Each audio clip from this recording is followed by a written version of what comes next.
पिछली वीडियो में एसआरएच और आरसीबी का रिव्यू करने के बाद अब मुंबई और केकेआर की बारी आ गई है, यानी कि रसगुल्ला वर्सेस वड़ा पाव। अरे ये मत समझना मैं रोहित भाई को ट्रोल कर रहा हूँ। रोहित भाई तो अपनी जान है। इतने साल बाद इंडिया का आईसीसी वर्ल्ड कप का सूखा खत्म किया था। मैंने तो बस दोनों सिटीज का फेमस फूड ही डिस्कस किया है। सच बताऊं तो एक टीम ऊपर से टॉप करने वाली लग रही है और दूसरी टीम नीचे से। मुंबई की टीम तो छठी ट्रॉफी उठाती हुई दिख ही रही है, पर क्या केकेआर के नाइट्स भी कुछ कमाल कर फोर्थ टाइटल तक पहुंच पाएंगे? इन सभी चीजों की बात होगी इस वीडियो में। So let's dive in without wasting any time.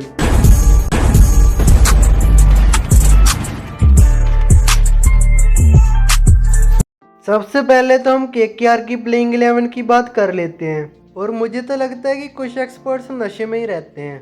Auction के बाद जब ये 11 बना रहे थे तो कह रहे थे कि फिन एलन और टिम साइफर्ट दोनों को खिलाने की जरूरत नहीं है, और जब टी20 वर्ल्ड कप खत्म हुआ तो अब कह रहे हैं कि फिन एलन और टिम साइफर्ट दोनों को ही 11 में खिला लो। ये बात तो एक बार के लिए मान भी लेते हैं। अब कह रहे रचिन रविंद्र अच्छा खेला, उसको भी 11 में खिला लो। मतलब यार कुछ ढंग की रिसर्च ही कर लो। टीम कॉम्बिनेशन भी कुछ चीज होती है। मैंने तो जो पिछली बार कॉम्बिनेशन रखा है उसी के अकॉर्डिंग ही टीम बनाई है। ओपनिंग की बात करें तो इस बार फिर से ऑप्शन है फिन एलन और टिम साइफर्ट के बीच में। दोनों का ही इनसेन वर्ल्ड कप गया है। टिम साइफर्ट ने 326 रन मारे थे, वहीं पर फिन एलन ने 289 रन मारे थे 203 की स्ट्राइक रेट और 58 की एवरेज के साथ। और उन्होंने सेमीफाइनल में 100 रन भी मारे थे 33 बॉल्स में साउथ अफ्रीका के खिलाफ। इसीलिए मैं इनको ओपनिंग में चूज कर रहा हूँ, और इनके साथ मैं सुनील नारायण को ओपनिंग करवाऊंगा, क्योंकि Sunil Narayan at lower order is just a tail ender. उसका फुल पोटेंशियल तो आपको ओपनिंग में ही दिखेगा। रहाणे आपको नंबर 3 पर दिखेंगे, और इस सीजन उन पर बहुत ज्यादा प्रेशर रहने वाला है, क्योंकि पिछले सीजन भी वो कुछ खास नहीं कर पाए थे, और इस सीजन की शुरुआत से पहले कुछ एक्सपर्ट्स उनको लायबिलिटी कह रहे हैं।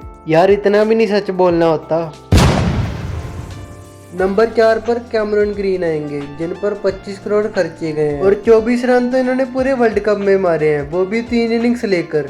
और विकेट भी इन्होंने एक ही ली है, मतलब पूरा 25 का कैलकुलेशन देकर जा रहा है। हालांकि रिटायर होने वाले हैं, लगता अगली उपाधि इसको ही देकर जाएंगे। Green for a reason. झगड़ा किसी का भी हो, बेवजह मरता मैं ही हूँ।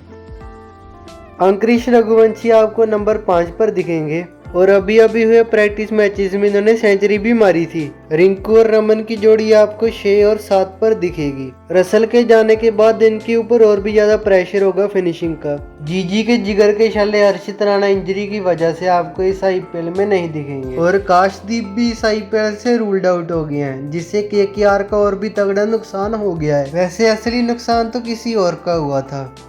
नहीं बेटा, रोना नहीं बेटा, नहीं नहीं नहीं बेटा, अगली आईपीएल में ना, अगली आईपीएल में तो तब ले लोगे? नहीं बेटा, अगली बार अनसोल्ड कराकर और जलील करेंगे। वरुण द मिस्ट्री स्पिनर की मिस्ट्री तो वर्ल्ड कप में पूरी तरह से उतर गई थी, और अब आईपीएल में देखना होगा कि वो अपने तरकश से कुछ नए तीर निकालेंगे या फिर नहीं। वैभव अरोड़ा और उमरान मलिक आपके 2 मेन इंडियन फास्ट बॉलर्स होंगे, और पथिराना डेथ ओवर स्पेशलिस्ट का रोल अदा करेंगे। और पिछली बार मैंने कहा था कि दोनों की विकेट कीपर्स नहीं आएंगे, क्योंकि पथिराना इतनी वाइड्स डालेगा कि इनको दिन में तारे दिख जाएंगे। पर श्रीलंकन क्रिकेट बोर्ड ने यहाँ पर उनो रिवर्स खेल दिया।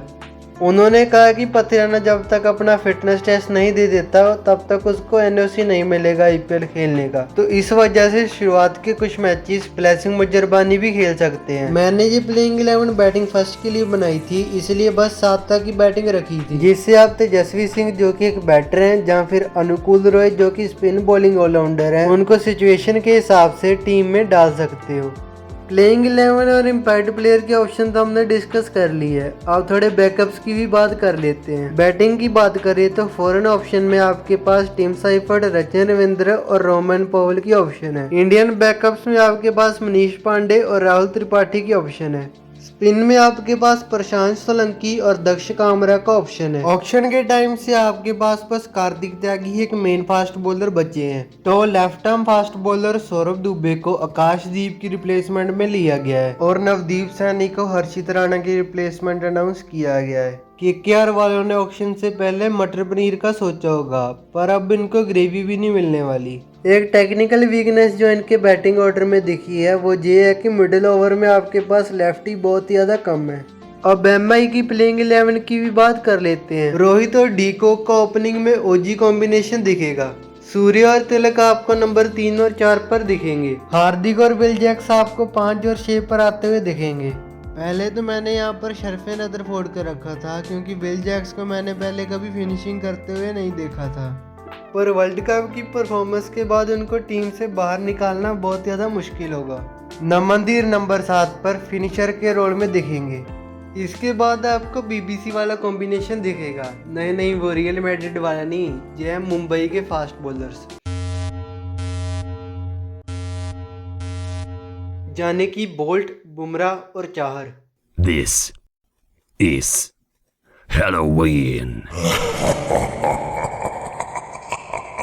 मयंक मार्कंडे आपको इंडियन लेग स्पिनर की ऑप्शन देंगे। अब इम्पैक्ट प्लेयर में आपके पास एक ओवरसीज स्पिनर की ऑप्शन बच गई है, तो आपको देखना होगा कि आपको अलग जनफर चाहिए या फिर मिचेल सैंटनर। प्लेइंग 11 तो हमने डिस्कस कर ली है, अब थोड़े बैकअप्स की भी बात कर लेते हैं। विकेट कीपिंग में आपके पास रियान रिकल्टन और रॉबिन विंस का ऑप्शन है। बैटिंग में आपके पास शरफेन रदरफोर्ड और दानिश मालेवाल रिजर्व में हैं। शार्दुल ठाकुर, कॉर्बिन बोश और राज अंगद बावा जैसे फास्ट बॉलिंग ऑलराउंडर्स आपकी बेंच स्ट्रेंथ को और भी ज्यादा एम्पलीफाई करेंगे। अश्विनी कुमार और मोहम्मद इजहार आपको इंडियन फास्ट बॉलिंग स्पेयर में दिखेंगे।